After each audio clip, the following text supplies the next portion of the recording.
मैं संजय शुक्ला। आज इतिहास विषय के जो प्रथम पार्ट है यानी प्राचीन इतिहास, वहाँ से हम इतिहास की शुरुआत करेंगे और उसका जो पहला चैप्टर होगा यानी पहला जो वीडियो होगा इतिहास विषय का, यानी जो इतिहास है प्राचीन काल, मध्यकाल और आधुनिक काल, उसमें हम लोग पहले वीडियो से शुरू करेंगे, जिसमें जो पहला चैप्टर होगा इतिहास का अर्थ और इतिहास जानने का स्रोत। ये देखेंगे कि क्या है इतिहास का अर्थ, क्या होता है, फिर इतिहास जानने के स्रोत क्या होते हैं, कौन कौन से स्रोत होते हैं, और फिर हम लोग इसमें देखेंगे कि जो स्रोत हैं उसमें कौन कौन सी महत्वपूर्ण चीज़ें शामिल होती हैं, उस पर भी चर्चा करने की कोशिश करेंगे। ध्यान रखें कि जब हम इतिहास का विभाजन करते हैं या इतिहास के स्रोत की बात करते हैं तो ये बड़ा महत्वपूर्ण होता है इतिहास को समझने के लिए, क्योंकि आगे जो हम लोग इतिहास पढ़ेंगे उसको समझने के लिए। और ये लगभग में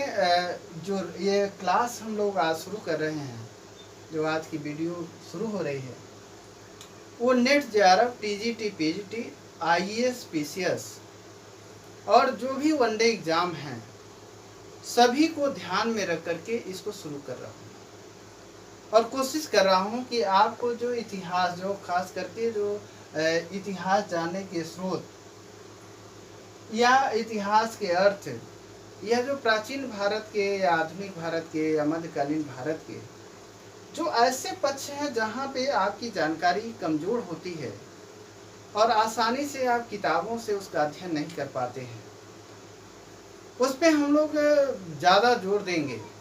और जहाँ से जो प्रश्न निकलते हैं सभी परीक्षाओं के लिए, IAS, PCR, NET JRF, TET, PT और civil services, lower, UDA, bank, SSC, Lekhpal, VDO, जो भी परीक्षाएं आप देंगे उसके लिए ये वीडियो उपयोगी हो। और यहाँ से जो वीडियो हम शुरू कर रहे हैं इसको मॉडर्न इंडिया तक यानी 1947 तक आपका कंप्लीट वीडियो यानी एंशिएंट, मेडुअल और मॉडर्न हम आपको उपलब्ध कराएंगे और प्रत्येक टॉपिक पर। और इस पूरा वीडियो को देखने के बाद आप कम से कम कोई भी परीक्षा जो देते हैं उसके मैक्सिमम प्रश्न आपको आपके कवर हो जाएंगे और कहीं आपको और पढ़ने की आवश्यकता नहीं पड़ेगी। तो आइए हम लोग देखते हैं कि इतिहास जानने का जो स्रोत है उसके स्रोत में से पहले हम लोग जानते हैं इतिहास। इतिहास क्या है या इतिहास का अर्थ क्या है। तो जो इतिहास शब्द है, पहले शब्द ही देखते हैं। इस शब्द का अगर संधि विच्छेद हम कर लें तो संधि विच्छेद होता है इति धन ह धन आस, यानी इसको मिलाने पर बनता है इतिहास। और इस इतिहास का जो अर्थ होता है ऐसा ही हुआ, यानी निश्चित रूप से, ध्यान देंगे, इतिहास का अर्थ है ऐसा ही हुआ निश्चित रूप से, यानी अतीत में ये घटनाएं निश्चित रूप से घटी या समाज, अर्थव्यवस्था, राजनीति, धर्म और दर्शन के क्षेत्र में जो भी परिवर्तन हुए, जो भी इनोवेशन हुए, वो सारी चीज़ें जो निश्चित रूप से सत्य के धरातल पर कहीं न कहीं खरा उतरती हैं उसको इतिहास अपने में समेटता है। यानी इसका हम लोग वर्तमान से इसका संबंध नहीं है, यानी वर्तमान की चीज़ों का हम इसके अंतर्गत अध्ययन नहीं करेंगे। हम लोग जो अतीत में घट चुकी घटनाएं हैं, सामाजिक, आर्थिक, राजनीतिक, धार्मिक और दर्शन, कला, संस्कृति, यानी समाज के सभी पहलुओं, यानी हम कह सकते हैं ऐसे पहलू जो समाज को प्रभावित करने वाले ऐसे उसके फैक्टर, चाहे राजनीति हो, धर्म हो, दर्शन हो, अर्थव्यवस्था हो, उन जो समाज को, तत्कालीन समाज को गहरे रूप में प्रभावित करते हैं। ध्यान रखिए, इतिहास अपने में सभी घटनाओं को नहीं समेटता है। इतिहास सिर्फ उन्हीं घटनाओं को अपने में समेटता है जो तत्कालीन समाज, अर्थव्यवस्था, राजनीति, धर्म, दर्शन और कला, संस्कृति को गहरे रूप में प्रभावित करता है। तो ये कह रहा है कि इतिहास का जो शाब्दिक अर्थ है वो ऐसा ही हुआ, यानी निश्चित रूप से ऐसा ही अतीत में हुआ। और उस निश्चित रूप से घटित घटना को एक दस्तावेज के रूप में जब हम उसको तैयार कर लेते हैं, या दस्तावेज के रूप में जब हमारे सामने प्रस्तुत होता है, उसी को हम इतिहास कहते हैं। तो हमने देखा इतिहास जो शब्द है, ये हिंदी शब्द है, आप जानते हैं इतिहास हिंदी शब्द है। लेकिन जो हिंदी शब्द है इतिहास, ये अंग्रेजी के हिस्ट्री शब्द का रूपांतरण है। यानी जो हिस्ट्री है ये अंग्रेजी भाषा का शब्द है, जिसका हिंदी रूपांतरण इतिहास कहलाता है। लेकिन जो अंग्रेजी भाषा का हिस्ट्री है, हिस्ट्री शब्द है, इसकी उत्पत्ति यूनानी शब्द हिस्टेरिया से हुआ था। ध्यान रखेंगे, यूनानी भाषा के शब्द हिस्टेरिया से हिस्ट्री की उत्पत्ति हुई थी। हिस्ट्री शब्द अंग्रेजी के हिस्ट्री शब्द की उत्पत्ति हुई थी, और हिस्ट्री का जो हिंदी रूपांतरण है वो इतिहास है, जिसको हम कहते हैं, इसका अर्थ होता है to know and find out, जानना या ज्ञात करना, जानना या ज्ञात करना। तो इसका अर्थ ये है कि हम जो अतीत में जो घटनाएं घटी, उनको जानने और ज्ञात करने के साधन के रूप में किसका प्रयोग करते हैं? इतिहास का। तो ये हमने देखा कि इतिहास, तो आरंभ में क्या है कि जितने भी सब्जेक्ट हैं वो सभी इतिहास के ही अंग रहे, और बाद में सुविधा के अनुसार उसको अलग किया गया। अब इतिहास क्या है? इतिहास जो मानव है, ध्यान रखेंगे कि जो मानव की उत्पत्ति है, मानव की उत्पत्ति, इसकी उत्पत्ति से लेकर के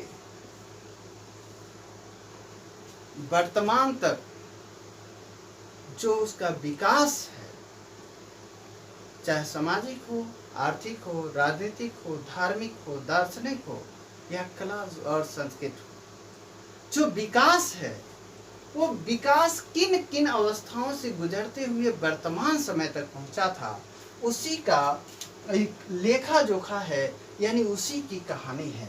तो हम कह सकते हैं कि मानव की उत्पत्ति से लेकर के वर्तमान समय तक जो मानव का विकास है, उसका ये लेखा जोखा है। यानी मानव अपने विकास की अवस्था में किन किन विकास के चरण में किन किन अवस्थाओं से होकर गुजरा, कब उसने पहिए का आविष्कार किया, कब उसने आग की आविष्कार किया, कब उसने हथियारों का आविष्कार किया, कब उसने आवास बनाना, कब उसने वस्त्र बनाना, कब आभूषण बनाना, और कब वो पहिए का आविष्कार करता है, कब बैलगाड़ी बनाता है, और फिर आज आकर के वायुयान बना लेता है। यानी वायुयान बनाने तक की यात्रा है। दूसरी चीज जो टेक्नोलॉजिकल डेवलपमेंट है, वो टेक्नोलॉजिकल डेवलपमेंट वो पत्थर से शुरू करता है, यानी अपने हथियारों को बनाने से शुरू करता है, और आज मनुष्य उसी टेक्नोलॉजी में विकास करके धीरे धीरे विकास करके वर्चुअल युग में पहुंच चुका है।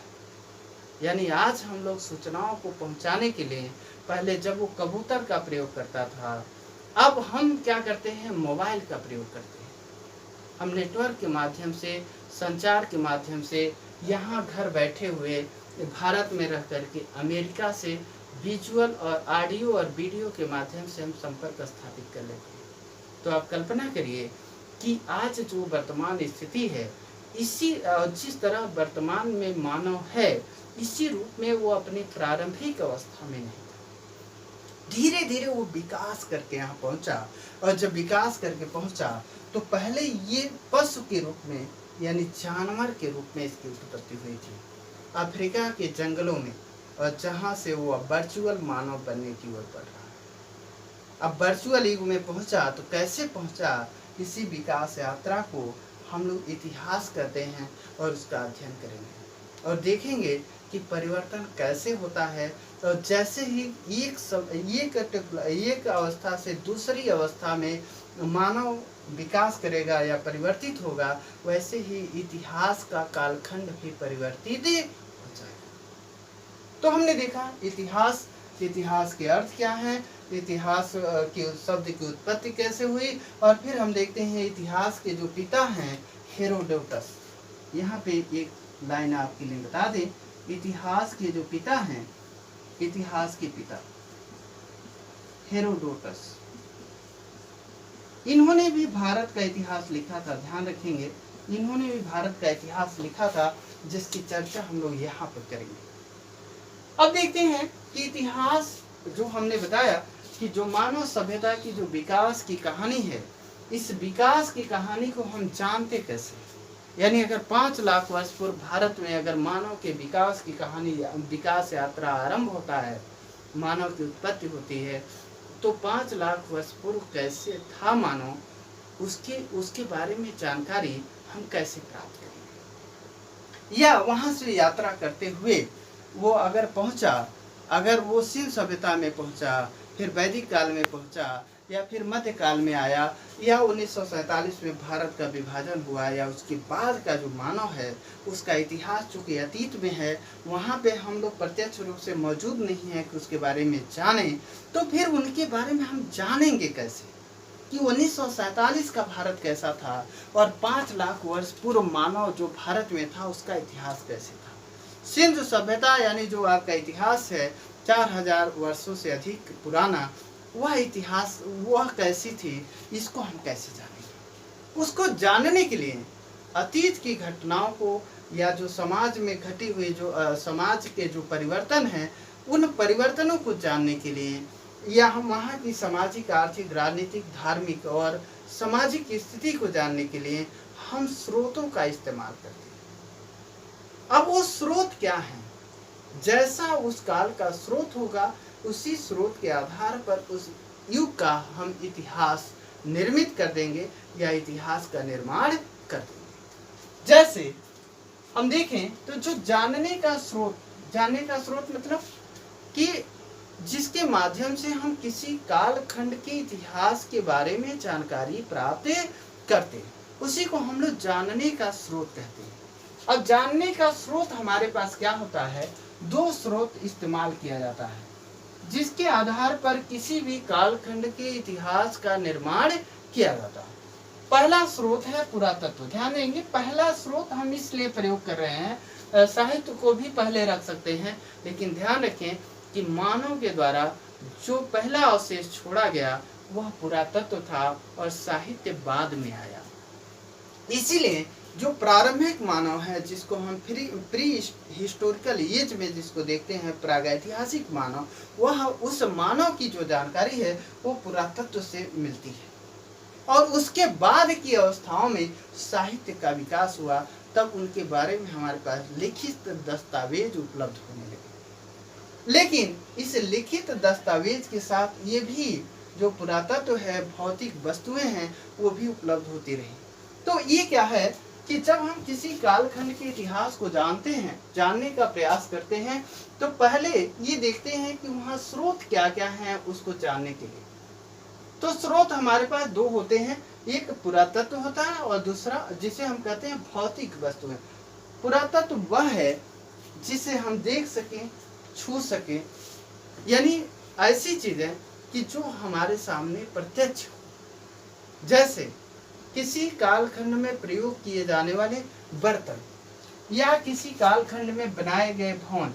जैसे सिंधु सभ्यता का एग्जाम्पल ले लें, तो सिंधु सभ्यता का अगर अध्ययन करना हो तो वहाँ पुरातत्व के रूप में आपके पास भवन, मूर्तियाँ, मुद्रा यानी जो मुहर है, बर्तन है, अभिलेख है, यानी तमाम इस तरह की चीज़ें आपको उपलब्ध रहेंगी। और जो भौतिक वस्तुएं यानी जिसे छू सके, देख सके, जैसे अगर आज का इतिहास देखा जाए तो आज 10,000 वर्ष बाद, तो अगर ये व्हाइट बोर्ड आपको मिल जाए उत्खनन में 10,000 बाद के मानव को, तो यही कहेगा कि उस समय व्हाइट बोर्ड पर लोग पढ़ाते थे। ये व्हाइट बोर्ड किस काम में आएगा, ये अभिलेख होगा, यानी ये पुरातत्व भी होगा और ये साहित्य, दोनों का काम करेगा। तो ये पुरातत्व होता है और दूसरा साहित्य। साहित्य की उपलब्धता तब होती है कि जब लिपि का आविष्कार हो जाए, यानी जब मानव लिपि का आविष्कार कर ले। यानी लिपि क्या है, संकेत है जो हमारे ये एक ऐसा संकेत है कि जो हमारे भाषा को इंडिकेट करता है, यानी हमारी भाषा को ये कहने का मतलब मूर्त रूप देता है। अब अगर लिपि का आविष्कार हो जाए तब तो साहित्य मिलेगा, तो हम वेट करेंगे उस काल तक के इतिहास का जब साहित्य का यानी लिपि का आविष्कार हो गया और साहित्य की रचना शुरू हो गई। तो हम किसी कालखंड के इतिहास को जानने के लिए पुरातत्व और साहित्य दो स्रोतों का प्रयोग करते हैं। तो हमने देखा पुरातत्व में भवन है, मूर्ति है, मुद्रा है, मंदिर है, बर्तन है, अभिलेख है, यानी और भी तमाम चीजें, कुर्सी मेज भी शामिल हो सकती हैं, जितनी भी चीजें आप कर सकते हैं। जैसे आज फैन है, ये मार्कर है, सारी चीजें ये भौतिक अवशेष है, यानी पुरातत्व के रूप में आने वाली पीढ़ी को उपलब्ध रहेगी। अब अगर साहित्य को देखें तो साहित्य भी दो तरीके के हैं।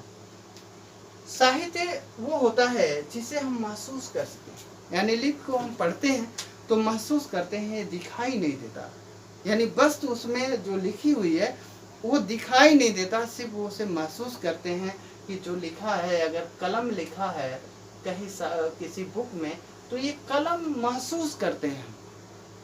तो अगर इस प्रकृति को देखें तो प्रकृति में दो चीजें पाई जाती है, एक जड़ है और दूसरी चेतन। तो अगर वहां से अगर इसका कंपैरिजन करें अगर स्रोत का, तो हम देखेंगे कि पुरातत्व क्या है, जड़ है, निर्जीव है। और यहाँ पे चूंकि साहित्य का संबंध हमारी चेतना से है, इसीलिए ये चेतना, जिस तरह प्रकृति में दो तत्व पाए जाते हैं, जड़ और चेतन, उसी तरह जो इतिहास जानने का स्रोत है उसमें पुरातत्व यानी भौतिक अवशेष और साहित्य यानी जो मानसिक अवशेष है, आध्यात्मिक अवशेष है, वो उपलब्ध होता है। तो हमने देखा कि अब जो साहित्य है वो दो तरीके की साहित्य है। पहले तो हम देखें कि साहित्य में दो तरीके के जो साहित्य हैं, तो एक लौकिक साहित्य है, लौकिक साहित्य, और दूसरा धार्मिक साहित्य। लौकिक साहित्य में क्या है कि जो कथा है, कहानी है, लोगों का जीवन चरित्र है, राजनीति है, इतिहास है, भूगोल है, जितने भी इस तरह के साहित्य होते हैं उसे हम लौकिक साहित्य कहते हैं। चाहे विज्ञान हो, चाहे गणित हो, चाहे कोई भी साहित्य हो, उसे हम लोग क्या कहते हैं, लौकिक साहित्य। चाहे आत्मकथा हो, ऑटोबायोग्राफी हो, यात्रा संस्मरण हो, ये सभी क्या कहलाते हैं, लौकिक साहित्य। लेकिन कुछ ऐसे साहित्य हैं, जैसे आप ऋग्वेद को ले लें, यानी चारों वेद ले लें, ब्राह्मण ले लें, पुराण ले लें, उपनिषद ले लें, ये सब क्या है कि जिनमें धर्म और दर्शन की चर्चा की गई है। तो जिसमें धर्म और दर्शन की चर्चा की गई है उन साहित्यों को हम लोग धार्मिक साहित्य के नाम से जानते हैं। तो हमने देखा साहित्य दो तरीके से, लौकिक साहित्य और धार्मिक साहित्य। लौकिक साहित्य को क्लियर आप समझिएगा, लौकिक साहित्य वे हैं कि जो समाज के बारे में बात करते हैं, चाहे ऑटोबायोग्राफी हो किसी की, चाहे इतिहास हो, भूगोल हो, या अर्थशास्त्र हो, राजनीति शास्त्र हो, जितने भी विषय हैं उन पे जो साहित्य उपलब्ध होते हैं, कथा और कहानी, उसको हम लौकिक साहित्य के नाम से जानते हैं। अब ये जो साहित्य है इसको दो भागों में, ये तो देशी साहित्य को या विदेशी साहित्य, दोनों साहित्यों को इस रूप में हम लोग डिवाइड कर सकते हैं, लौकिक एवं धार्मिक। लेकिन जब भारत के इतिहास को जानने की बात करते हैं तो यहाँ पे हम देशी, अलौकिक और धार्मिक के दो साहित्यों के रूप में जो विभाजन करते हैं वो देशी साहित्य का करते हैं। लेकिन यहाँ पे विदेशी साहित्य भी, ध्यान दें कि दो तरह के साहित्य उपलब्ध है, देशी साहित्य यानी जो भारत के लोगों के द्वारा लिखा गया, और विदेशी साहित्य जो विदेशियों के द्वारा लिखा गया। अब विदेशियों के द्वारा जो साहित्य लिखा गया उसमें दो तरह के साहित्य हैं। एक तो ऐसे लोगों के द्वारा लिखे गए साहित्य, भारत के बारे में जानकारी, कि जो स्वयं भारत आए किसी भी उद्देश्य से, चाहे यात्रा के उद्देश्य से, चाहे अध्ययन के उद्देश्य से, जैसे ह्वेनसांग, इत्सिंग, फाहियान या अन्य भी, इब्न बतूता, या तमाम नाम ऐसे हैं। या जो मध्यकाल में आप देखेंगे कि जो यूरोपियन ट्रेवलर हैं यानी यूरोपियन यात्री हैं, वो आए भारत में और भारत के बारे में जाने, और भारत के बारे में उन्होंने संस्मरण छोड़ा था, यानी भारत में जानकारियों को उन्होंने अपने अपने यात्रा संस्मरण में लिखा था। तो जब लिखा था तो उनकी जो जानकारी है वो थोड़ी सी एक तरह से हम मान सकते हैं कि थोड़ी ऑथेंटिक है, और उन्होंने प्रत्यक्ष घटनाओं को जाना। हालांकि यहाँ की जो भाषा है, रीति रिवाज है, परंपरा है, उसका जो मूल्यांकन किया उन्होंने वो अपने गृह देश के आधार पर किया, यानी अपनी भाषा और संस्कृति के, अपने समाज के आधार पर किया था। तो जब यहाँ पे उन्होंने जो किया था, एक पर्यटकों के द्वारा, जैसे हमने ढेर सारा नाम बताया, जो ट्रेवलर हैं, फॉरेन ट्रेवलर हैं, भारत आए किसी भी उद्देश्य से, उन्होंने भी भारत के बारे में कुछ लिखा। और दूसरा हमने देखा कि ऐसे लोग जो भारत नहीं आए लेकिन भारत के बारे में उन्होंने लिखा, भारत आए नहीं लेकिन भारत के बारे में जो दूसरे के माध्यम से उन्होंने सुना या दूसरे के साहित्यों को पढ़ करके जाना, उसके आधार पर जो भारत के बारे में जानकारी दी, उसे हम कहते हैं सुनी सुनाई बातों पर या द्वितीयक स्रोत का प्रयोग करके इतिहास लिखा जाता है। जैसे बड़ा महत्वपूर्ण नाम है, इतिहास के पिता जो हेरोडोटस हैं, ये स्वयं भारत नहीं आए थे लेकिन इन्होंने भारत का इतिहास लिखा। और जब भारत के बारे में इन्होंने लिखा तो इनका जो स्रोत था, ईरानियों से प्राप्त जो जानकारी थी, उसी के आधार पर इन्होंने भारत के बारे में अपने विचार लिखे। दूसरी चीज यहाँ पे देखें तो मैक्स मुलर हैं या ऐसे जेम्स मिल हैं या तमाम ऐसे आपको दिखाई देंगे आधुनिक भारत में, जिन्होंने भारत के बारे में कुछ न कुछ इतिहास लिखा, भारत के बारे में कोई जानकारी दिया, लेकिन वो द्वितीयक स्रोत में प्रयोग, द्वितीयक स्रोत का प्रयोग करके भारत के बारे में लिखा। क्योंकि भारत से जो आए, भारत से जो लौटे उनके देश के लोग, उनसे उन्होंने जानकारी ली और जानकारी लेकर के इतिहास लिखा। तो हमने देखा कि पुरातत्व दो जो साहित्य इतिहास जानने के स्रोत हैं, दो उसके माध्यम है, एक पुरातत्व और दूसरा साहित्य। पुरातत्व में भवन, मूर्ति, मुद्रा, मंदिर, बर्तन, अभिलेख, ये चीजें शामिल हैं। साहित्य है, साहित्य में लौकिक साहित्य शामिल है, धार्मिक साहित्य शामिल है। जो साहित्य है उसमें दो तरह के साहित्य हैं, देशी साहित्य, विदेशी साहित्य। विदेशी साहित्य में हमने देखा पर्यटकों द्वारा जो भारत आए थे घूमने या अध्ययन करने के लिए, दूसरी चीज या व्यापार करने के लिए, और तीसरी बात हमने देखा कि जो भारत नहीं आए फिर भारत के बारे में भी उन्होंने जानकारी दिया था। अब हम लोग देखते हैं, ये देखिए इतिहास का अर्थ, इतिहास जानने के जो स्रोत हैं। अब देखें कि इन स्रोतों के आधार पर या इतिहास जो हम लोगों का, जिसका हम लोग अध्ययन करेंगे, उसका विभाजन कैसे होता है, यानी इतिहास के विभाजन को इस वीडियो में देखेंगे, हम लोग स्पष्ट करेंगे। तो जो इतिहास है दो भागों, दो तरीके से विभाजित किया जाता है। ये तो आप जिसे जानते हैं, प्राचीन काल, मध्यकाल और आधुनिक काल। दूसरा जो विभाजन होता है, जो एक्चुअल में इतिहास विभाजन माना जाता है, वो स्रोत के आधार पर इतिहास का विभाजन होता है। तो स्रोत हमने जाना कि दो तरीके के स्रोत होते हैं, एक साहित्यिक स्रोत और दूसरा होता है पुरातात्विक स्रोत। तो अब देखें इतिहास का विभाजन।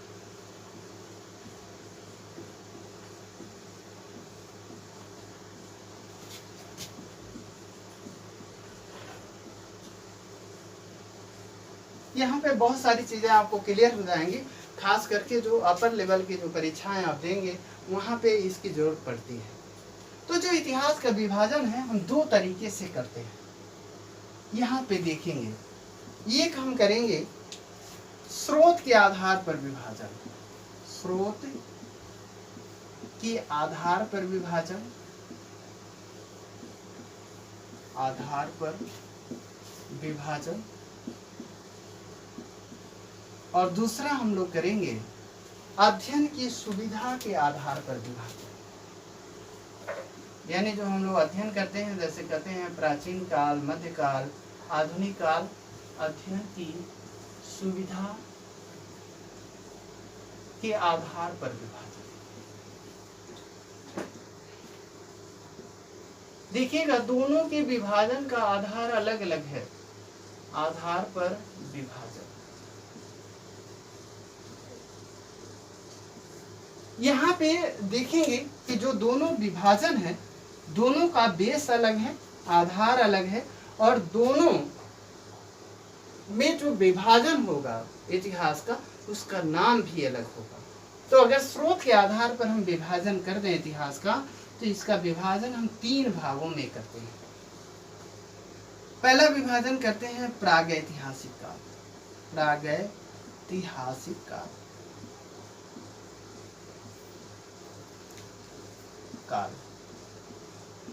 ध्यान देंगे। दूसरा हम विभाजन इसमें करते हैं आद्य ऐतिहासिक काल। आद्य ऐतिहासिक काल, यहाँ सीधे क्वेश्चन आपसे पूछा जाता है आद्य ऐतिहासिक काल। और तीसरा जो हम विभाजन करते हैं वो होता है ऐतिहासिक काल।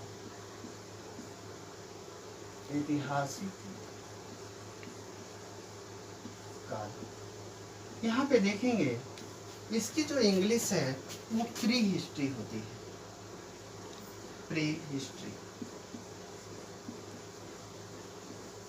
इसकी जो इंग्लिश होती है प्रोटो हिस्ट्री होती है।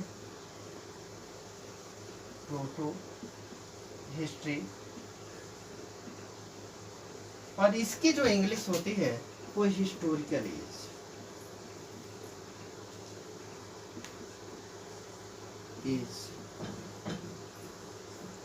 अब देखें कि हमने देखा स्रोत के आधार पर इतिहास को हम 3 भागों में विभाजित करते हैं, प्रागैतिहासिक काल, आद्य ऐतिहासिक काल और ऐतिहासिक काल।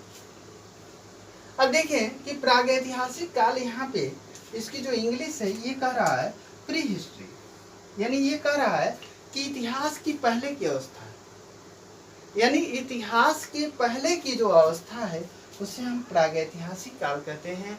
यानी जहाँ का इतिहास बहुत ही कम स्पष्ट है, यानी एक तरह से हमारे अनुमान पर निर्भर करता है कि, क्योंकि यहाँ उनके भौतिक जीवन का तो पता चलता है, लेकिन जो उनके कलात्मक पक्ष हैं, सांस्कृतिक पक्ष हैं, सामाजिक पक्ष हैं, उस पर कोई भी जानकारी उपलब्ध नहीं हो पाती। यानी प्रागैतिहासिक काल, और यह कालखंड ऐसा है कि जब मनुष्य के जीवन में पत्थर ही पत्थर है, यानी मनुष्य का संपूर्ण जीवन, संपूर्ण गतिविधि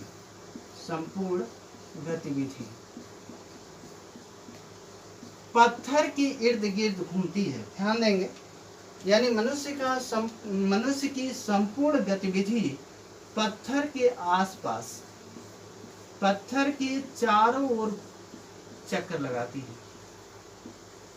चारों ओर चक्कर लगाती है। यानी वो अपने जीवन की जो शुरुआत है वो जंगलों से करता है, और जंगलों से जब बाहर निकलता है तो वो पहाड़ों की ओर बढ़ता है, क्योंकि वहाँ 2 चीजें उपलब्ध हैं उसके लिए।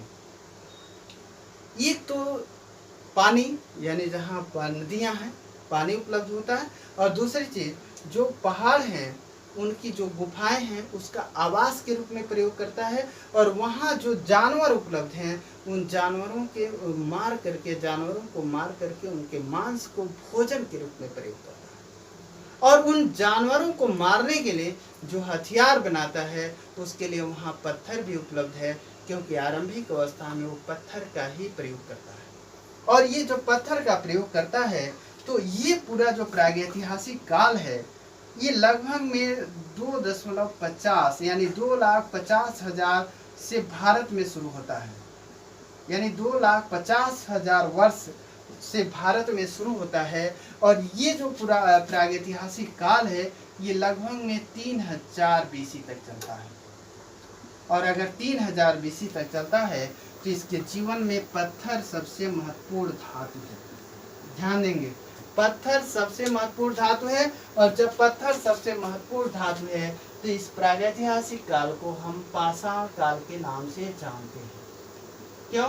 क्योंकि इसके जीवन में पाषाण ही पाषाण है, पाषाण के ही बर्तन, हथियार, आभूषण और सारी चीज़ें ये बनाता है और महत्वपूर्ण धातु के रूप में प्रयोग करता है। पहाड़ों के गुफाओं में रहता है, इसीलिए जो प्रागैतिहासिक काल है इसको हम पाषाण काल के नाम से जानते हैं। अगर पाषाण काल के नाम से जानते हैं तो स्टोन एज इसको कहते हैं इंग्लिश में। तो यानी स्टोन एज और प्रागैतिहास को एक साथ हम रख सकते हैं, लेकिन जब पाषाण काल इसको कहते हैं तब हम इसको अध्ययन यानी पाषाण ये प्रागैतिहासिक कालीन मानव के जीवन का अध्ययन करते हैं। लेकिन जब इतिहास के स्रोत के आधार पर इसका विभाजन करते हैं तब इसको नाम देते हैं प्रागैतिहासिक काल। ऐसा कालखंड जहाँ का इतिहास हमारे पास पूरी तरह स्पष्ट नहीं है और कहीं न कहीं उनके द्वारा छोड़े गए भौतिक अवशेष जो छोड़े गए उन्हीं के मूल्यांकन के आधार पर हम उनके जो समाज है उनका जीवन है उसका हम लोग अध्ययन करते हैं। अब देखिए कि इसी को हम पाषाण काल या स्टोन एज के नाम से जानते हैं। और इस काल को जानने के लिए सबसे बड़ी बात है कि हमने बताया स्रोत के आधार पर विभाजन कर रहे हैं कि इस काल के इतिहास को जानने के लिए हमारे पास सिर्फ ये कहीं साधन उपलब्ध हैं। ये भी एक आधार है कि जब इतिहास किसी कालखंड के इतिहास को जानने के लिए सिर्फ एक साधन उपलब्ध हो तो उस काल को हम प्रागैतिहास के नाम से जानते हैं।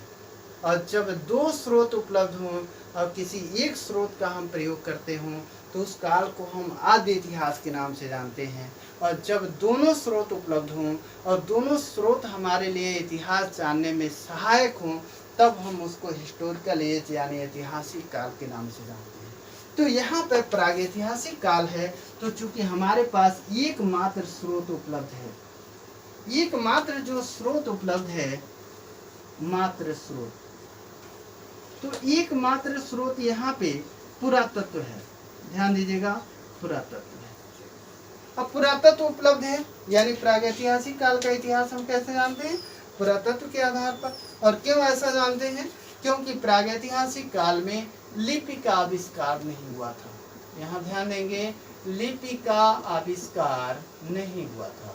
तो अगर लिपि का आविष्कार नहीं हुआ था तो इसका मतलब साहित्य का अभाव था, यानी यहाँ पे साहित्यिक साक्ष्य उपलब्ध नहीं है, यानी साक्ष्य उपलब्ध नहीं। तो इसका मतलब है कि जो प्रागैतिहासिक काल है, हिस्टोरिकल या प्री हिस्ट्री है, इसको जानने का हमारे पास एकमात्र साधन है जो पुरातत्व है। यानी पुरातत्व के आधार पर जो इनके द्वारा भौतिक अवशेष छोड़े गए उसी के आधार पर इनका इतिहास निर्मित करते हैं। क्योंकि इस काल में लिपि का आविष्कार नहीं हुआ इसलिए साहित्यिक साक्ष्य उपलब्ध नहीं है। ऐसे में इस काल को हम अंधकार युग के नाम से जानते हैं इतिहास में, और इसे हम निरक्षर समाज का इतिहास कहते हैं क्योंकि यहाँ पे अभी साक्षरता की कोई नामो निशान नहीं है, क्योंकि लिपि का आविष्कार नहीं हुआ। तो चीजें स्पष्ट हो गई होंगी। अब हम लोग देखते हैं आद्य ऐतिहासिक काल। अब इसका डिवीजन हम इसी आधार पर कर रहे हैं कि जब एकमात्र स्रोत उपलब्ध हो जिस काल में, और वह काल क्या है? प्रागैतिहासिक काल। और यहाँ पर एकमात्र इतिहास जानने का स्रोत क्या है? हमारे पास पुरातत्व है। तो फिर यहाँ पे आद्य ऐतिहासिक काल यानी प्रोटो हिस्ट्री कैसे नाम देते हैं इसको? इसका मतलब है कि इतिहास के पूर्व है ये, लेकिन ये इतिहास इतिहास की धुंधली अवस्था है, यानी यहाँ पे थोड़ा सा इतिहास और स्पष्ट होने लगता है। इसलिए इसको इस काल को हम कहते हैं जहाँ इतिहास नहीं है, और इसे हम कहते हैं इतिहास का पूर्ववर्ती अवस्था। यानी यहाँ पे इतिहास जैसा आपको दिखाई देगा, यानी यहाँ पे मानव जो सभ्यता है, जो मानव जिस कालखंड का इतिहास हम जानने की कोशिश कर रहे हैं वो इतिहास थोड़ा सा और स्पष्ट हो जाएगा। तो आद्य इतिहास काल में क्या है कि हमारे पास यहाँ पे दोनों स्रोत उपलब्ध हैं। ध्यान दीजिएगा, दोनों स्रोत। तो दो स्रोत हमने बताया था क्या है? पुरातत्व, और दूसरा हमने बताया था साहित्य। ध्यान देंगे, साहित्य। तो जब दो स्रोत हम बताए थे तो ये दोनों स्रोत इस कालखंड में आद्य ऐतिहासिक काल में उपलब्ध है। ध्यान देंगे, उपलब्ध है। लेकिन यहाँ पे समस्या क्या है कि उपलब्ध तो हैं, और अगर उपलब्ध हैं लेकिन यहाँ पे समस्या ये आती है कि इतिहास निर्माण में एक ही स्रोत का प्रयोग करते हैं, एक ही साक्ष्य की उपयोगिता है, यानी एक ही साक्ष्य की उपयोगिता है। अब इसको एग्जाम्पल से हम लोग देख लेंगे, ज्यादा स्पष्ट होता है। यानी कह रहे हैं कि आदि ऐतिहासिक कालखंड वह कालखंड है जहां इतिहास जानने के दोनों स्रोत हमारे पास उपलब्ध हैं, पुरातत्व और साहित्य। लेकिन उस कालखंड के इतिहास को जानने में सिर्फ एक साक्ष्य सहायक है, यानी एक ही साक्ष्य का हम लोग प्रयोग करते हैं और दूसरे साक्ष्य का प्रयोग न्यूनतम होता है या नहीं के बराबर होता है।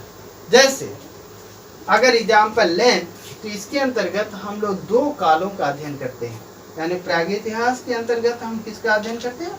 पाषाण काल का, जिसको हम लोग 4 भागों में विभाजित करते हैं, पूरे पाषाण काल को या प्रागैतिहासिक काल को, जिसको हम लोग अगले वीडियो में देखेंगे जब हम प्रागैतिहासिक काल का अध्ययन करेंगे। यहाँ पे जो पुरातत्व है यहाँ पे, यानी जो आदि ऐतिहासिक काल है, इसके अंतर्गत हम लोग 2 कालों का अध्ययन करते हैं।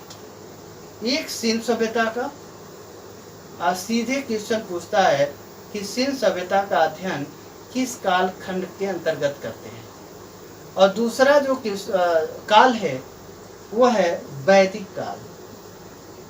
वैदिक काल तो ये भी पूछता है कि वैदिक काल को इतिहास के किस कालखंड के अंतर्गत रखते हैं। तो हमने देखा सिंधु सभ्यता और वैदिक काल 2 ऐसे कालखंड है इतिहास के जिसको हम प्रोटो हिस्ट्री यानी आदि ऐतिहासिक काल के अंतर्गत रखते हैं या उसके अंतर्गत अध्ययन करते हैं। ऐसा क्यों होता है कि यहाँ पे हम देखेंगे कि सिंधु सभ्यता में हमारे पास दोनों साक्ष्य उपलब्ध हैं, यानी यहाँ पे सिंधु सभ्यता में जो इतिहास जानने के दोनों साक्ष्य उपलब्ध हैं, यानी पुरातत्व भी उपलब्ध है और साहित्य भी उपलब्ध है। इस बात को ध्यान दीजिएगा। लेकिन जो यहाँ सिंधु सभ्यता की जो लिपि है वो अपठनीय है, यानी वो हमारे किसी काम का नहीं है, उसे हम अभी तक पढ़ नहीं पाए हैं। इसलिए उस जो सिंधु सभ्यता से जो साक्ष्य मिले हैं, साहित्यिक साक्ष्य मिले हैं, उसको हम पढ़ नहीं पाए हैं, वो हमारे लिए अपठनीय है। इसलिए हम उस काल के सिंधु सभ्यता के इतिहास को जानने के लिए वहाँ से प्राप्त जो साहित्य है या लिपि है उसका प्रयोग नहीं करते, और पूरा जो सिंधु सभ्यता का इतिहास है वो हम पुरातत्व के आधार पर जानते हैं। तो हमने देखा कि सिंधु सभ्यता में साहित्यिक साक्ष्य और पुरातात्विक साक्ष्य दोनों उपलब्ध हैं, लेकिन वहाँ का जो लिपि हमें प्राप्त हुई है वो हमारे लिए अपठनीय है, यानी उसको हम पढ़ नहीं पाए हैं अभी तक, यानी वो हमारे लिए किसी काम की नहीं है। यानी हम कह सकते हैं, जैसे कहावत होती है कि कालिया अक्षर भैंस बराबर, यानी कहने का मतलब ये है कि जब हमारे लिए वो उसका प्रयोग ही नहीं है तो फिर उसके आधार पर हम उस काल का इतिहास कैसे जान सकते हैं। तो ये हमने देखा कि सिंधु सभ्यता को पूछा भी जाता है कि सिंधु सभ्यता किस कालखंड में रहते हैं, तो आदि ऐतिहासिक कालखंड। फिर इसका सिंधु सभ्यता का अध्ययन का हमारे पास बेस क्या है, आधार क्या है, तो पुरातत्व है, क्योंकि हमारे लिए साहित्य जो है उसका है अपठनीय है, अनुपयोगी है। फिर हम देखें वैदिक काल। वैदिक काल में क्या होता है कि यहाँ पे भी दोनों साक्ष्य उपलब्ध हैं, पुरातत्व भी उपलब्ध है और साहित्य भी उपलब्ध है। लेकिन पुरातत्व जो है वो बहुत न्यूनतम मात्रा में है। कांसे और तांबे के बने हुए युद्धक और घरेलू जो उपकरण हैं, औजार हैं, बर्तन हैं, वो आभूषण हैं, वो इतने न्यूनतम मात्रा में हैं कि उनसे वैदिक सभ्यता, वैदिक जो संस्कृति है उस पर कोई खास प्रभाव नहीं पड़ता।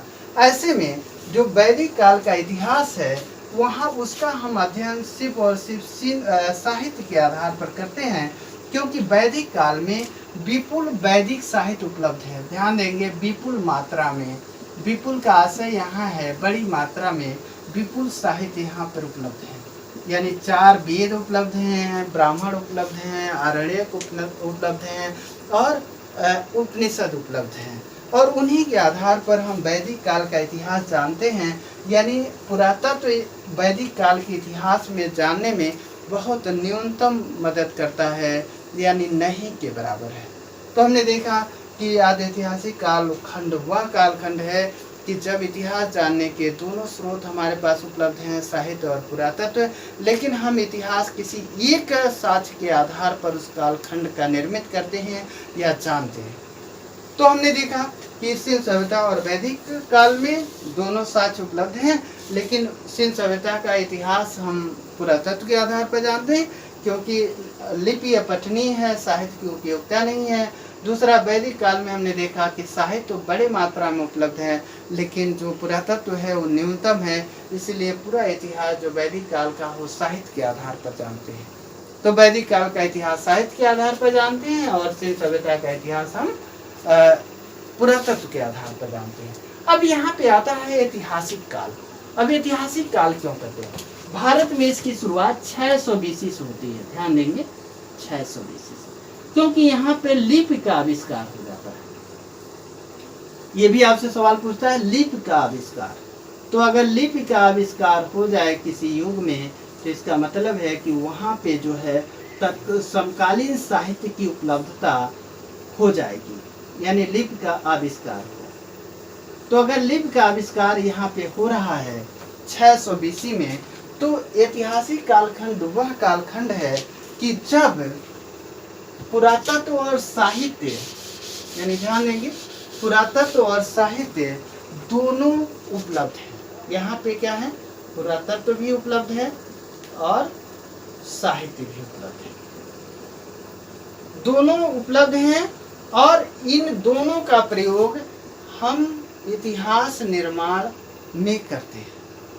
यानी ऐतिहासिक काल वह कालखंड है कि जिसके अध्ययन में पुरातत्व और साहित्य दोनों उपलब्ध हैं और दोनों समान रूप से उपयोगी भी हैं। यानी जिस काल में इतिहास जानने के दोनों स्रोत उपलब्ध हों, पुरातत्व और साहित्य, और दोनों का समान रूप से उपयोग करें उस काल के इतिहास को जानने में या निर्माण करने में, उस काल को हम ऐतिहासिक काल के नाम से जानते हैं। तो हमने देखा कि प्रागैतिहासिक काल में सिर्फ हमारे अध्ययन के लिए एक स्रोत उपलब्ध है, वह है पुरातत्व, इसलिए इसको प्रागैतिहासिक काल कहते हैं। आदि ऐतिहासिक काल में दोनों स्रोत उपलब्ध हैं, लेकिन किसी एक स्रोत की उपयोगिता है हमारे लिए इतिहास निर्माण में। अब ऐतिहासिक काल में दोनों स्रोत उपलब्ध हैं और दोनों का उपयोग हम इतिहास निर्माण में करते हैं। जैसे 600 BC में अगर हम देखें तो लिपि का आविष्कार हुआ, तो बुद्ध का अगर एक एग्जाम्पल लें तो लिखा हुआ है बौद्ध साहित्य में, अन्य जो बुकें हैं समकालीन, उसमें लिखा हुआ है कि बुद्ध का जन्म लुम्बिनी वन में हुआ।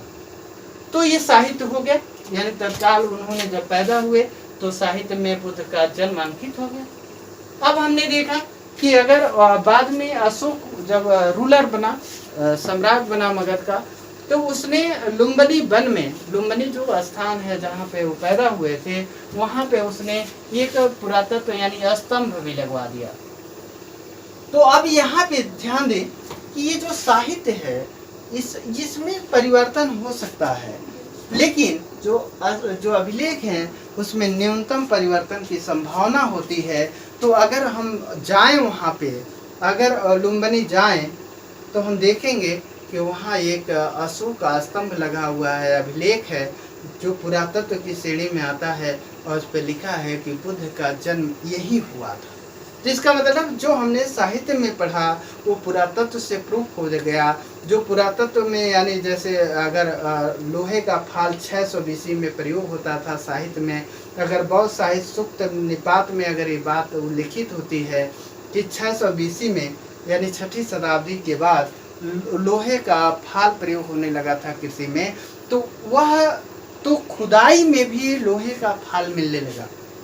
अगर लिखा कि प्री मौर्य काल में वलयकार कुएं का प्रयोग होता है, तो वलयकार कुएं यानी वो खुदाई में भी उपलब्ध हैं। यानी जब पुरातत्व के रूप में जो वस्तुएं मिली हैं उसका प्रूफ है साहित्य से हो जाए, जो साहित्य में लिखा है वो पुरातत्व से प्रूफ हो जाए तुलनात्मक डेट से, तब यहाँ पे इतिहास स्पष्ट हो जाता है। यहाँ पे इतिहास का जो मूल्य है वो स्थायी हो जाता है। यहाँ इतिहास थोड़ा ज़्यादा यथार्थपरक होता है, जिसमें कल्पना का तत्व बहुत कम पाया जाता है। तो हम देखें तो यहाँ पे इतिहास स्पष्ट नहीं है, बहुत न्यूनतम स्पष्ट है, यहाँ थोड़ा ज़्यादा स्पष्ट है और यहाँ पे पूरा स्पष्ट है। तो इस तरह हमने देखा कि इतिहास का विभाजन स्रोत के आधार पर प्रागैतिहासिक काल, आदि ऐतिहासिक काल और ऐतिहासिक काल। तो हम लोग अभी तक देखे हैं स्रोत के आधार पर इतिहास का विभाजन। अब हम लोग देखते हैं कि अध्ययन की सुविधा के आधार पर इतिहास का विभाजन जो हम लोग करते हैं उसका आधार क्या है। यानी जो अध्ययन की सुविधा के आधार पर इतिहास का विभाजन है वह 3 भागों में किया जाता है: प्राचीन काल, मध्यकाल और आधुनिक काल।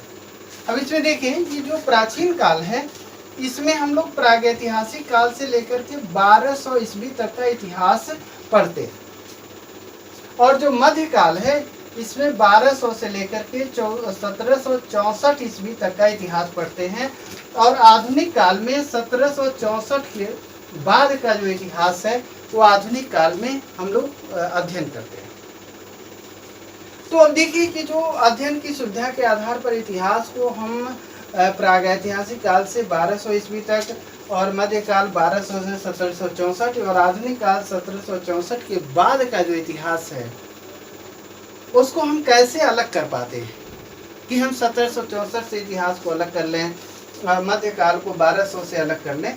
तो उसके पीछे जो कारण है वो कारण ये है कि जब किसी विशेष कालखंड में समाज, अर्थव्यवस्था यानी समाज में, राजनीति में, अर्थव्यवस्था में और कला संस्कृति के क्षेत्र में बड़े पैमाने पर परिवर्तन हो, यानी मानव व्यवहार में बड़े पैमाने पर जब परिवर्तन होता है किसी विशेष कालखंड में, वहीं से इतिहास को अलग कर देते हैं। जैसे अगर एक एग्जाम्पल से समझें तो आप देखें कि जो प्रागैतिहासिक काल से लेकर के जो 1200 ईस्वी तक इतिहास है इसमें एक तरह की सामाजिक, राजनीतिक, आर्थिक और कला और संस्कृति, धर्म, दर्शन एक जैसा आपको दिखाई देगा।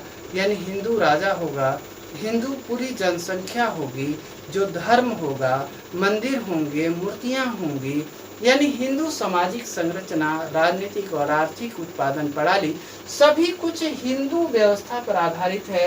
यानी जो हिंदू साहित्य है, जो हिंदू कानून है उसी पर आधारित है। तो ये 1200 में क्या होता है कि जब मुस्लिम तुर्क शासन की स्थापना होती है भारत में, तो यहाँ से एक नई जनसंख्या जुड़ती है यानी मुस्लिम। तो आप ध्यान दें कि जब मुस्लिम जनसंख्या जुड़ती है तो हम 1200 तक तो हिंदू जो सामाजिक, आर्थिक, राजनीतिक और धार्मिक स्थिति है उसका अध्ययन करते आते हैं। लेकिन यहाँ पे सत्ता में परिवर्तन हो रहा है और मुस्लिम शासन की स्थापना हो रही है। तो जो मुस्लिम शासन की स्थापना हो रही है यानी तुर्क शासन स्थापित हो रहा है, तो यहाँ पे एक नया समाज भी जुड़ रहा है। जैसे अभी तक हिंदू ही समाज था, उसी के कई वर्ग थे, कई जातियां थी, वर्ण थे, लेकिन यहाँ पर एक अलग सामाजिक विशेषता वाला वर्ग भारत में जुड़ रहा है, भारत की जनसंख्या में। और जो सत्ता है वह कहीं न कहीं ये तुर्क विचारधारा यानी मुस्लिम विचारधारा पर आधारित होती है। यानी जो सत्ता में परिवर्तन हो रहा है 1200 ईस्वी में तुर्कों के आगमन से, वह मुस्लिम जो राजनीतिक विचारधारा है उससे संचालित होती है। यानी शरअ, शरीयत, इज्मा, क़ियास, कुरान, हदीस ये सब राजनीतिक विचारधारा के वाहक बनते हैं। जबकि यहाँ पे देखें तो स्मृतियाँ हैं, पुराण है, जो हमारे अन्य जो साहित्य हैं, अर्थशास्त्र है, वो तमाम ऐसे हिंदू साहित्य हैं वो भारत की सामाजिक, आर्थिक, राजनीतिक जो संरचना है उसको संचालित करते हैं। लेकिन जब 1200 में सत्ता में परिवर्तन होता है और एक नया समाज भी यानी एक नई जनसंख्या भी भारतीय समाज के साथ जुड़ती है। अब ये जब जुड़ती है तो राजनीति में भी परिवर्तन हो रहा है। यानी जो राजा है वह मुस्लिम है और जो राजनीतिक विचारधारा है वह मुस्लिम राजनीतिक विचारधारा है। कुरान, हदीस, इज्मा, क़ियास और हदीस इन सब विचारधाराओं से संचालित होती है। और जो शासक वर्ग है वो अधिकांशतः मुस्लिम है और उसमें जो हिंदू जनसंख्या है उसको शासन से वो एक्सप्लॉइट कर देता है। दूसरी चीज़ यहाँ पे देखें तो जो नई जनसंख्या आई है वो जनसंख्या के साथ साथ धर्म भी एक नया शामिल हुआ। और ऐसा धर्म और एक सामाजिक विचारधारा है मुस्लिमों की कि जो हिंदू जो सामाजिक विचारधारा है, राजनीतिक विचारधारा है, धार्मिक विचारधारा है, उससे अपने पार्थक्य को बनाए रखने में सफल हो जाता है। और बाकी जो भारतीय जनसंख्या है उसमें समाहित नहीं होता, यानी जो भारतीय समाज है उससे कहीं कहीं अपनी पृथकता बनाए रखता है। लेकिन प्राचीन काल में जितने भी भारत में आक्रमणकारी आए वो किसी न किसी रूप में भारतीय समाज और सभ्यता के अंग बन गए। लेकिन ये अपने को अलग बनाए रखता है और यहाँ पर शासन में भी परिवर्तन होता है, धर्म में भी अलग धर्म आ जाता है, मुस्लिम धर्म आ जाता है। फिर जो कला और संस्कृति है वो भी अलग हो जाती है, यानी यहाँ कला और संस्कृति भी आपको देखने को मिलेगा जो डिफरेंट है। तो इसीलिए हम एक बार जो हिंदू जनसंख्या है, हिंदू धर्म है, समाज है, रीति रिवाज, परंपराएं और राजनीतिक प्रणाली, आर्थिक उत्पादन प्रणाली, उसका एक साथ अध्ययन करते हैं वो प्राचीन काल के अंतर्गत। और फिर जब सत्ता में परिवर्तन होता है, सामाजिक, धार्मिक और आर्थिक परिवर्तन होता है, यहाँ पर देखिए उत्पादन प्रणाली में भी परिवर्तन दिखेगा। जब तुर्क भारत आएंगे तो एक नई उत्पादन प्रणाली को भी, एक नई कर व्यवस्था को भी यूज करेंगे। तो इस तरह हम मध्यकाल में 1200 से 1764 तक देखेंगे कि एक अलग व्यवस्था है जो प्राचीन व्यवस्था से अलग थी, इसलिए हम इसको अलग कर लेते हैं और मध्यकाल मान लेते हैं। फिर यूरोपियनों का आगमन होता है 15वीं शताब्दी से लेकर के 17वीं शताब्दी के बीच। पुर्तगाली, डच, अंग्रेज, फ्रांसीसी, यानी तमाम जो यूरोपियन व्यापारिक कंपनियां हैं वो भारत में आती हैं और धीरे धीरे भारत में आती हैं तो एक नई जनसंख्या जुड़ती है। और जब नई जनसंख्या जुड़ेगी तो एक नई सामाजिक विचारधारा जुड़ेगी, फिर एक नई राजनीतिक विचारधारा जुड़ेगी, एक कला और संस्कृति से संबंधित विचारधारा जुड़ेगी, एक नई जीवन पद्धति जुड़ेगी। तो देखें कि 1764 तक आते आते यूरोपियन सत्ता, यानी यूरोपीय लोगों द्वारा भारत में सत्ता की स्थापना कर ली जाती है। और 1764 से, यानी जो पहले से प्रक्रिया शुरू हो रही थी, भारत में आए हुए थे, वो सत्ता के रूप में जब आते हैं तो यहाँ पे देखें कि यहाँ पे हम मंदिर बनाते रहे प्राचीन काल में। तो यहाँ पे अगर धर्म के क्षेत्र में भी देखें तो यहाँ हम अगर मस्जिद बना रहे थे तो यहाँ गिरजाघर बनेंगे, यानी जो राजकीय, जिस समाज से शासक वर्ग आता है उस समाज को, उस वर्ग को, जो भारतीय समाज है या कहीं का भी जो समाज है उसमें उच्च स्थान प्राप्त होता है और उसी की विचारधारा समाज पर आरोपित की जाती है, चाहे राजनीतिक हो, धार्मिक हो, दार्शनिक हो, आर्थिक हो, या फिर जिस तरह की भी जो सामाजिक विचारधारा है वो आरोपित कर दी जाती है। तो हमने देखा कि जो प्राचीन काल है इसमें अलग ढंग की व्यवस्थाएं थी, फिर यहाँ पे समाज, अर्थव्यवस्था, राजनीति में अलग परिवर्तन दिखाई देता है। फिर आधुनिक काल में जो यूरोपीय लोग अपने राज्य की स्थापना करते हैं तो यहाँ पे एक अलग विचारधारा आती है। फिर लोकतंत्र आता है, आधुनिक कानून आते हैं, ईसाई धर्म आता है, फिर यानी गिरजाघर आप बनने लगेंगे, फिर यहाँ स्वतंत्रता समानता की बात होगी, यानी एक नई विचारधारा आ जाएगी। जो नई विचारधारा आएगी वो 1764 से आएगी। तो वहीं से फिर इतिहास को हम अलग कर देते हैं और यहाँ की विचारधाराएं यहीं छोड़ देते हैं और फिर यहाँ आधुनिक काल के अंतर्गत प्राचीन और मध्य के जो इन कालों में, यानी 1200 से 1764 या प्रागैतिहासिक काल से 1200 ईस्वी तक का जो इतिहास है उसको इसमें समाहित नहीं करते, इसको अलग करके हम पढ़ते हैं। जब अलग करके पढ़ते हैं तो इसी को हम आधुनिक काल नाम देते हैं। इसी को बेस बना करके एक इतिहासकार हैं जेम्स मिल, उन्होंने भारत का 6 खंडों में इतिहास लिखा और 6 वॉल्यूम में इसका इतिहास लिखा।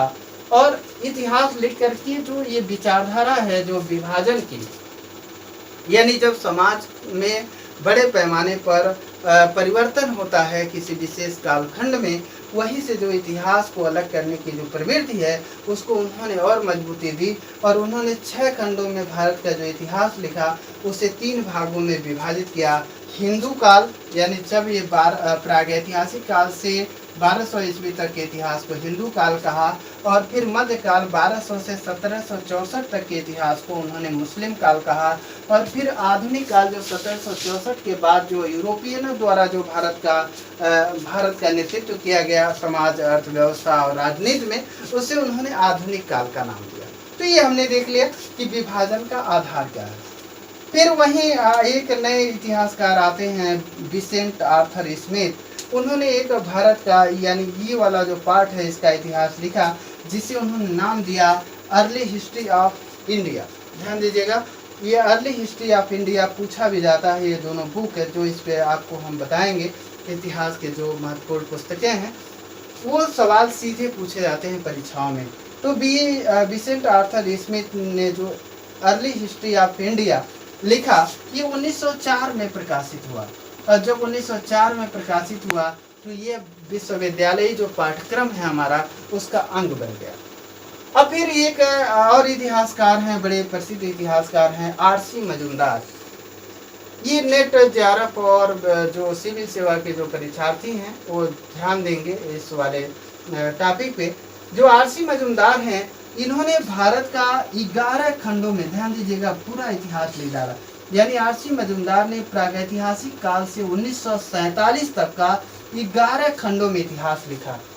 वहीं एक मैक्स मूलर नामक विद्वान हैं जो भारत तो नहीं आए, और इन्होंने भारत बिना आए ही भारत का इतिहास लिखा, जिसे हम सेकेंड बुक्स ऑफ ईस्ट के नाम से जानते हैं। वहीं एक और इतिहासकार हैं जो A.L. बासम हैं, बड़े प्रसिद्ध विद्वान हैं। इनकी पुस्तक है अद्भुत भारत। इन्होंने भारतीय जो समाज और संस्कृति है उस पर गहरे रूप में प्रकाश डाला है। यानी A.L. बासम की जो पुस्तक है उसका नाम है अद्भुत भारत। अब देखिए कि एक और इतिहासकार हैं जिनका नाम है K.P. जायसवाल। इन्होंने हिंदू पोलिटी नाम से इतिहास लिखा।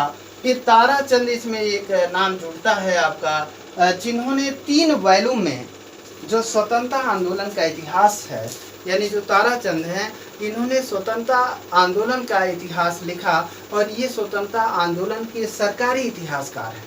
यानी जो आरसी मजूमदार हैं ये स्वतंत्रता आंदोलन के सरकारी इतिहासकार हैं। आपसे अगर कभी पूछा जाए तो आपको ये आप आसानी से इसको टिक कर सकते हैं कि ताराचंद ने जो संपूर्ण स्वतंत्रता आंदोलन है उसका सरकारी इतिहास लिखा।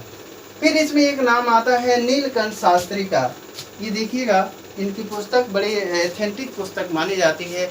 इन्होंने प्राचीन भारत का भी इतिहास लिखा और दक्षिण भारत का भी इतिहास लिखा, और इनकी जो दोनों पुस्तकें हैं वो बड़ा प्रमाणिक मानी जाती हैं, चाहे दक्षिण भारत को लेकर के हो चाहे प्राचीन भारत का हो। इसी में एक नाम बड़ा प्रसिद्ध आता है, छोटी परीक्षाओं से लेकर बड़ी परीक्षाओं तक पूछा जाता है, पीबी काड़े। पीबी काड़े ने हिस्ट्री ऑफ धर्मशास्त्र लिखा। ये पूछा जाता है हिस्ट्री ऑफ धर्मशास्त्र के लेखक कौन है, तो इनका नाम है पीबी काड़े। ये जो पुस्तक है हिस्ट्री ऑफ धर्मशास्त्र, ये एक तरह का विश्वकोश है जिसमें सामाजिक और धार्मिक विचार इसमें उनके निहित हैं, और ये एक तरह से विश्वकोश की श्रेणी में आता है, और इसमें धार्मिक प्रथा, परंपरा, नियम, कानून सभी कुछ संकलित किया गया है। फिर हम लोग देखते हैं एक इतिहासकार हैं और एच.सी. राय चौधरी। इन्होंने political history of ancient India की रचना की। तो हमने देखा इस तरह जो इतिहास का विभाजन है और कुछ महत्वपूर्ण पुस्तकें हैं, उसी में एक मनुस्मृति को हम जाने कि मनुस्मृति का अध्ययन हम लोग आगे करेंगे। यानी लेकिन यहाँ जाने कि मनुस्मृति में भी जो मातृभूमि है उससे उससे संबंधित जो कहने मतलब जो राष्ट्रभक्ति है, मातृभूमि है, उसमें मनुस्मृति और पुराणों में भी उससे संबंधित जानकारी मिलती है। उससे संबंधित उसमें अंश जोड़े गए हैं जो मातृभूमि के प्रति हमारे विश्वास को और मजबूत कर सके। ये भी विचारधारा आपको मनुस्मृति और पुराणों में देखने को मिलता है। इस तरह हमने देखा इतिहास के विभाजन को, इतिहास के स्रोत को। अगली वीडियो में हम लोग चर्चा करेंगे पूरे प्रागैतिहासिक टॉपिक पे, जो बड़ा इम्पोर्टेंट होता है सभी परीक्षाओं के लिए। धन्यवाद।